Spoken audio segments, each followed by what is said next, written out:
Okay, so unboxing of another order.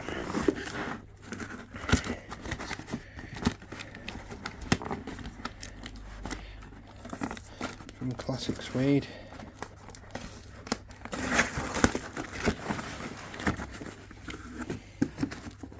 What have we here?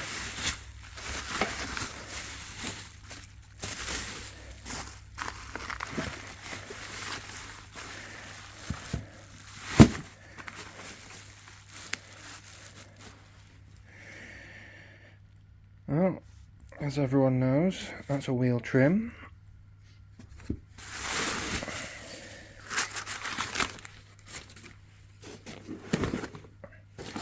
So this is the friction plate and pressure plate of what should be a dual mass. It's a single mass clutch conversion kit, which in this instance, for this vehicle, well, not clutch conversion kit, flywheel and clutch conversion kit. So here we have the flywheel. I believe, if I remember correctly, this is 5.8 kilos.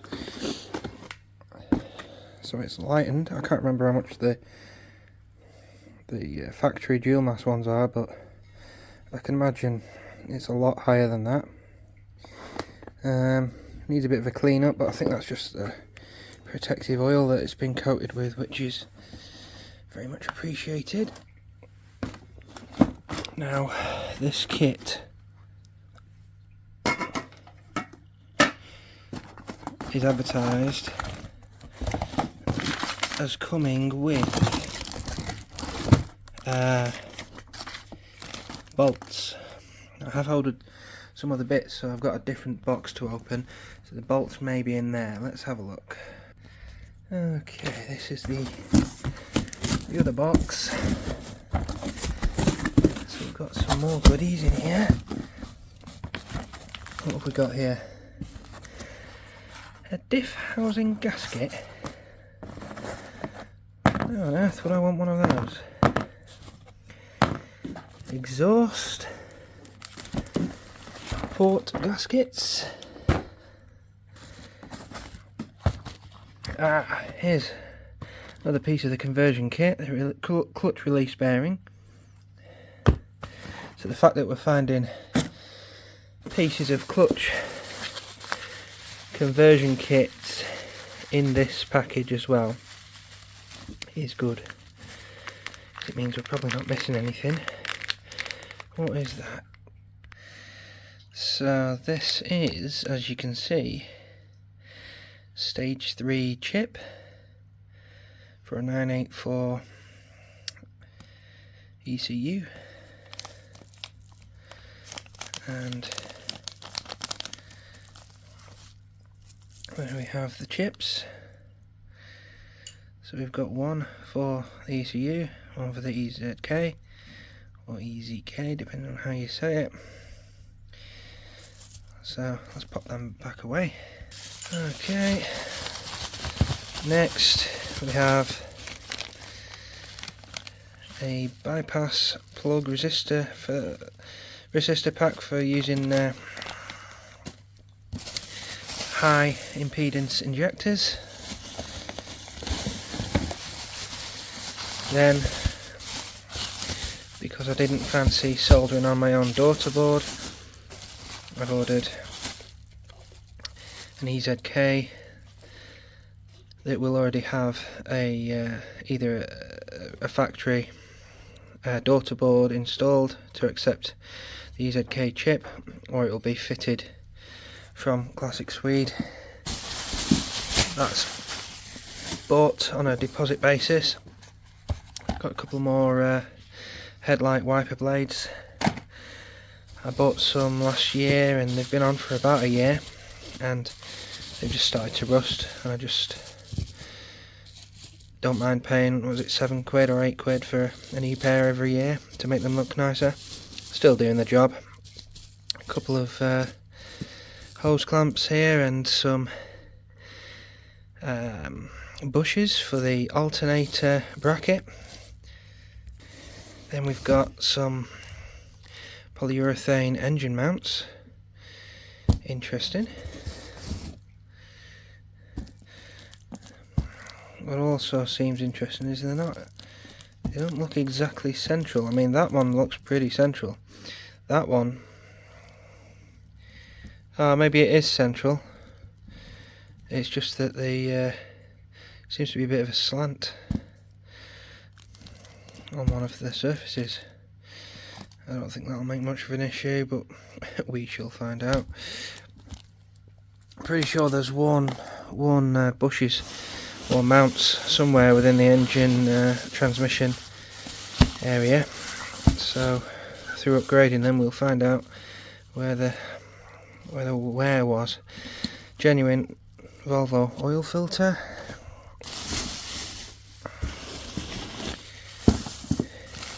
That has the built-in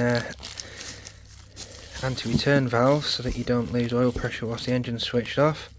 And here's the rest of the kit. So we've got the ball, the fork selector ball, the fork pivot ball, cup, and then we've got 8 flywheel bolts and 6 clutch cover bolts. Then we've got a new transmission mount, just in case that's, you know, faulty or worn out, should I say. It's probably not been changed since new. Also opted for the gearbox input shaft stabilizer or support, which is optional but suggested if you're going to be putting more strain through the gearbox. Prolongs the life of the gearbox. That's for them 90 when you're upgrading to the solid flywheel conversion, because otherwise the input shaft wouldn't reach the usual location for these bearings. I'm sure I read somewhere that there was no spigot bearing fitted to these as standard anyway, so a little bit of extra safety if anything. And here looks like we have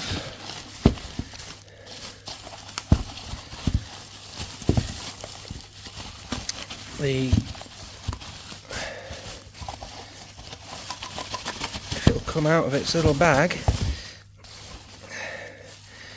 a 3-inch MAF, which needs to have its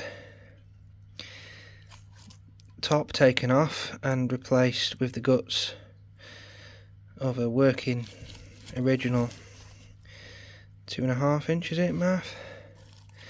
So that's for conversion purposes.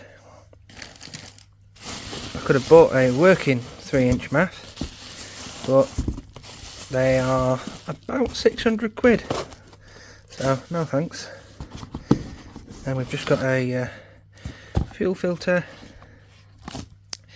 Then in this box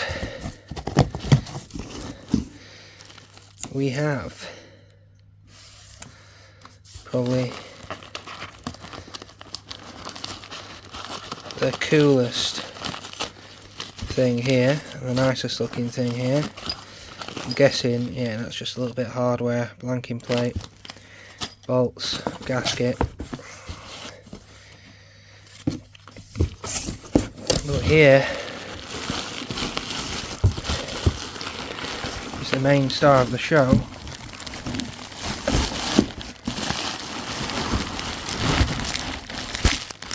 Very well packaged.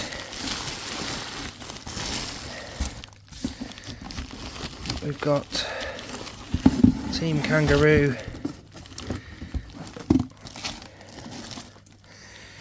cast manifold. This is the one without the casting imperfections, or should I say casting error.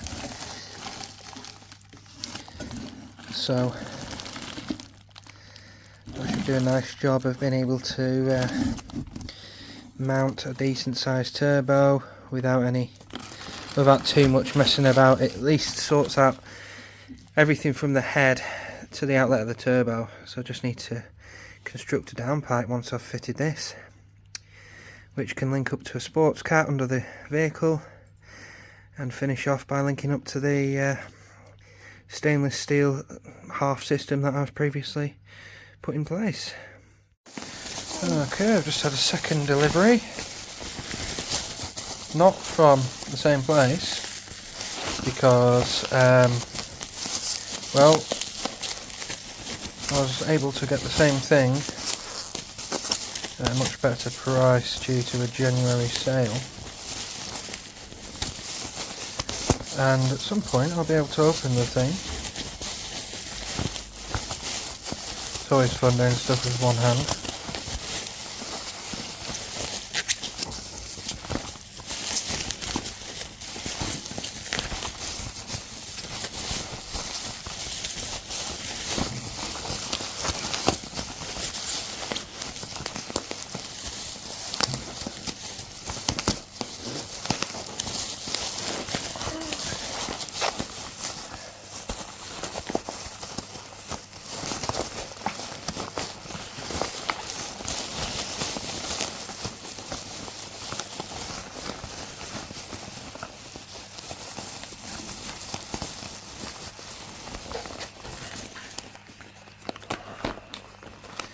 There we go. So, what do we have here? Genuine Bosch injection valve. Of course it is. It's sealed. Well, I'm going to have to break the seal.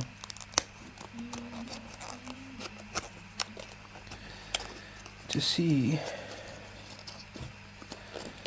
what it is. So here we have a Bosch 0280156-280, which, if I'm not mistaken,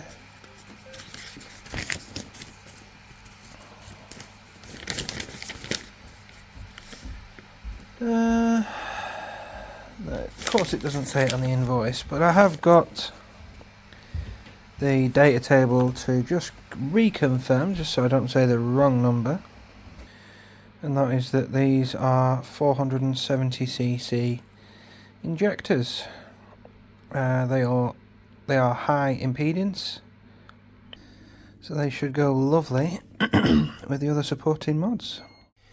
Right, what have we got here? Package. A gaskety looking package.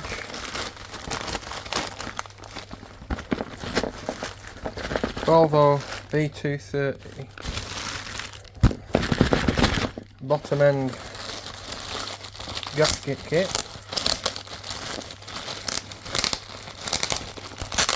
which is from classicswede.org.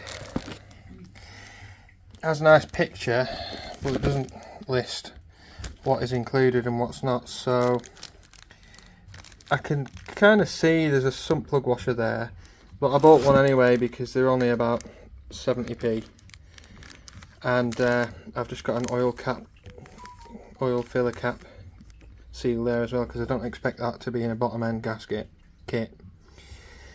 But this should give me rear crank seal, which will be needed when I fit flywheel and clutch. It will give me, I believe that's an intermediary shaft seal, which I might as well do at some point, but I've got it for when I need it. Then there's going to be some O-rings there that I need O-rings slash seals that I need for the water pump, the oil cooler housing, and for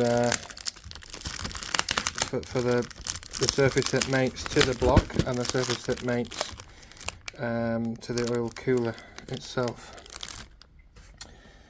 So the price of the rear crank seal and the two other seals is roughly similar to the whole bottom end kit, so I thought why not get that.